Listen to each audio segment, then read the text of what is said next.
I think I know the devil pretty well. Yeah, so, the devil, he wants resources, right? And if he can't have it, he will kill you. But in this situation here, the devil just can't go in there and start killing because, everybody know that he's a colonizer and he likes to pretend like to be an angel of light, to be righteous. So if he just go in there and just start killing, it would mess up his persona of being a righteous person and being an angel of light. And so so this is his options here because he really wants the resources of the land. He really wants to go in there and to steal, kill, and destroy. So option one is to put a coup in Congo, and if it's not working fast enough, if the coup can't get the job done, then he brings in terrorists. So it's the second option. So he has citizens, some bad people that's already in Congo or are surrounded or other countries surrounded by Congo become terrorists and terrorize the people. If that's not working fast enough and in the time frame that he wants to go in there and steal the resources of the land, if it's not in his good enough time frame, then his third option is that, okay, Congo used to have outbreaks. Let me go in there and poison the people. Give them Ebola. So all we got to do is, we have one of our scientists go in there and do a deadly outbreak, kill some of the people, and then we just got to go in there and pretend that we being a savior and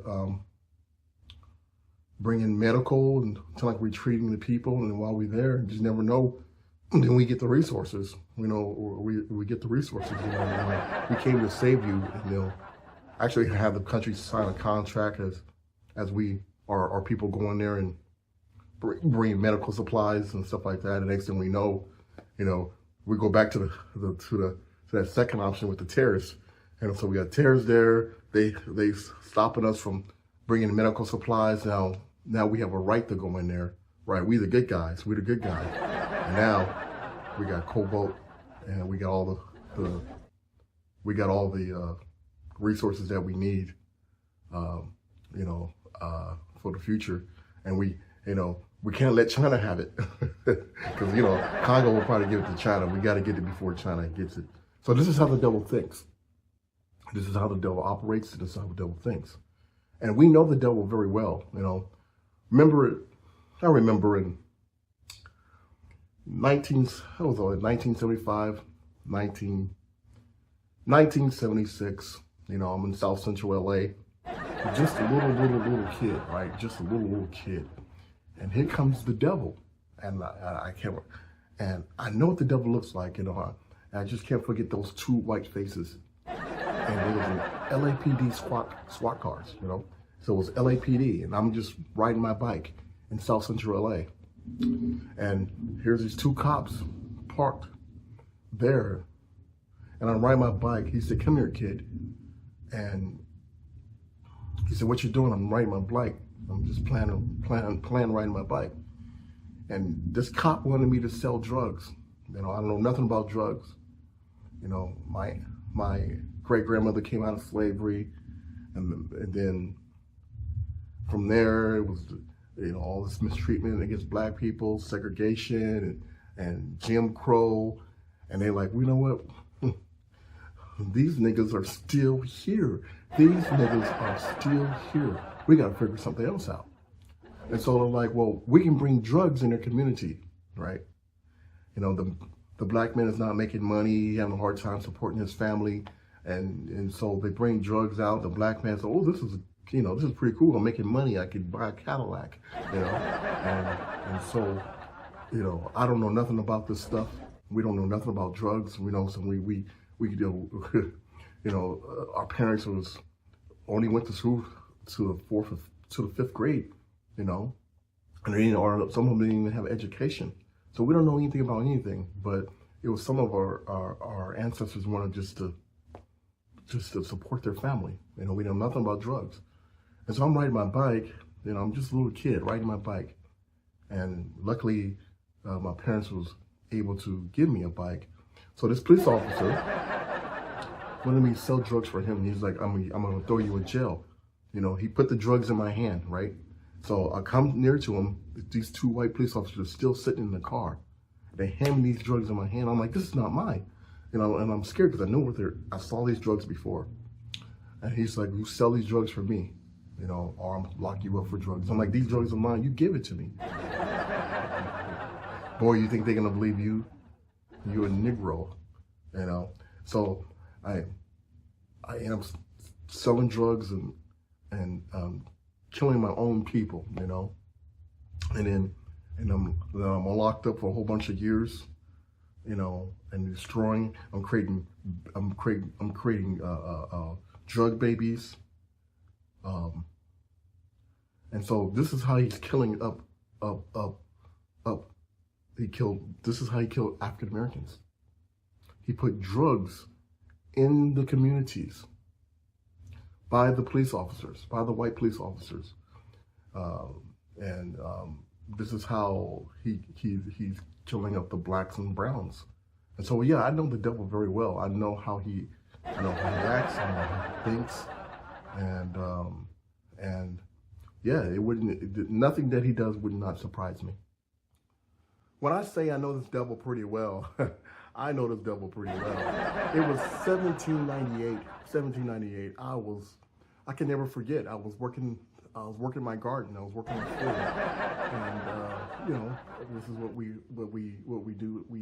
We as hunter gatherers, and God, He lets it rain, and we just work the field, for my family. And the next thing I know, I heard this loud people screaming, and I heard this bang, bang, bang, and they call it guns today. They call it guns, but back then I didn't know what it was.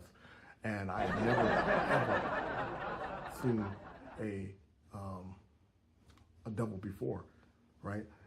Can I tell you what the devil looks like? Man, so y'all think the devil was red, but no. He was a white man. He was a white man, so it's a lot of them, a lot of devils. And they came with guns and it was killing us, and they raped some of my cousins. I don't like talking about this. I don't like talking about this. I think the devil was red, but no. He had red hair. Some of them had red hair. Y'all call it blonde, but we call it red. So I can never forget. So I know how the devil operates, because he was on a horse, and I had chains on my arms, on my hands. I can never forget the chains that was on my hands, these chains, and I was getting pulled by this horse, right? He was on a horse and just pulling me, and all the scars that I have on my legs, getting pulled by a horse while he was riding a horse. And I was thirsty, I was dehydrated. I thought, I can never forget. And so I know how this devil operates, because I was a slave under this devil. So I know how he thinks, I know how he operates, and I'm telling you, nothing will pass, nothing doesn't surprise me about this devil. Nothing will surprise me about this devil. I hate talking about this because I hate just going back there. All the scars and all this stuff. I can't believe I lived this long to tell it. But nothing will surprise me. I know him very well. Nancy, you seem surprised of what I'm telling you. I'm telling you that the devil, I know the devil, I saw the devil, and he kills, right? He does all this evil. He kills, he steals. So you thought that the devil was some type of spiritual being that people can't see, that some type of spiritual being that no one ever seen before, and he can just kill people, and he can just steal people. That's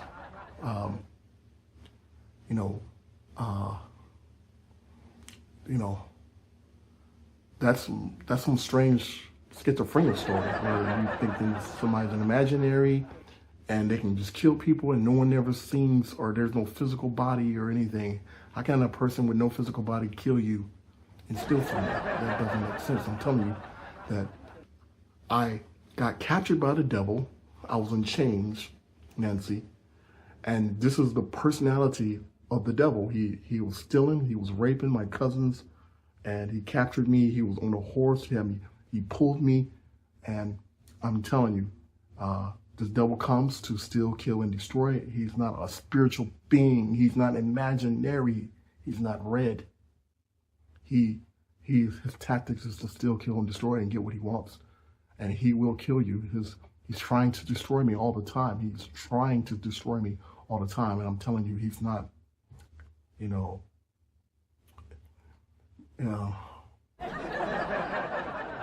my ancient father told me,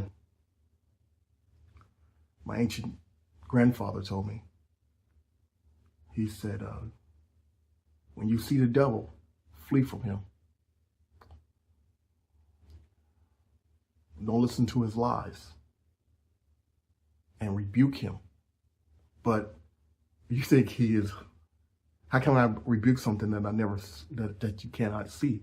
So obviously I'm telling you that my grandfather was a smart man. And he said, if I see the devil, rebuke him. But I got captured because I couldn't fight back. He had guns. He was beating me.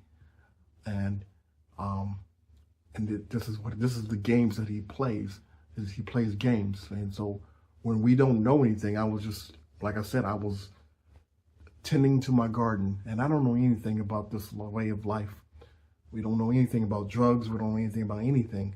And so when he made me live in his kingdom, he's introducing me to things, and we just trying to support a family.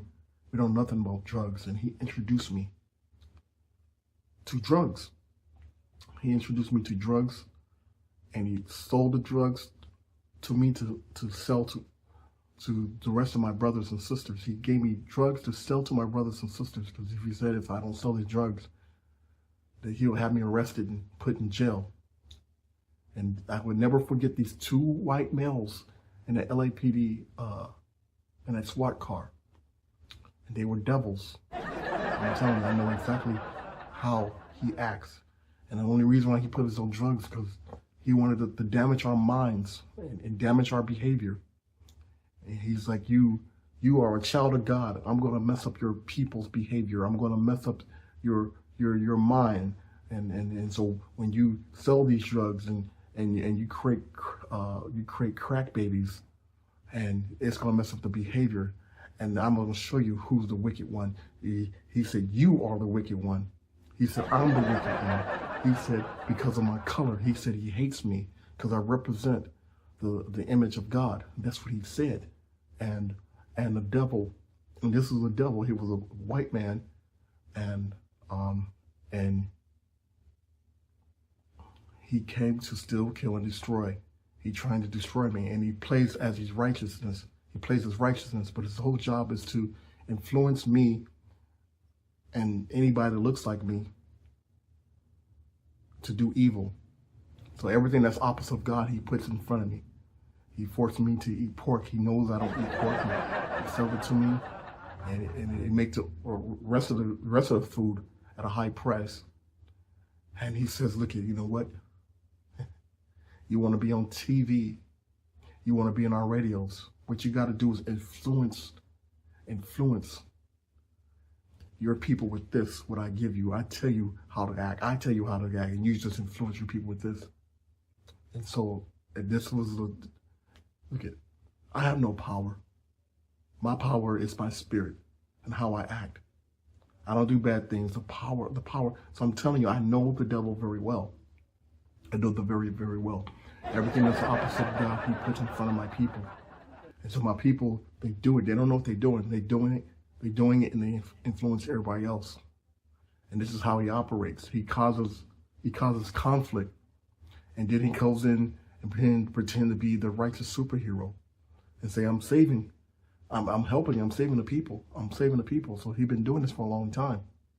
And I'm telling you that he's not imaginary. He's not no spiritual being which you cannot see. Because if a person was a spiritual being, you ever seen a person with a spiritual being with a gun? That's impossible. That's schizophrenia thinking. So I'm telling you, Nancy, that yes, the devil had me captured, and I know him very well. I know his personality. I know his character. I'm no longer captured. But when I was captured, this is how I know his thinking. I have been released. I'm smart enough to know who the devil is.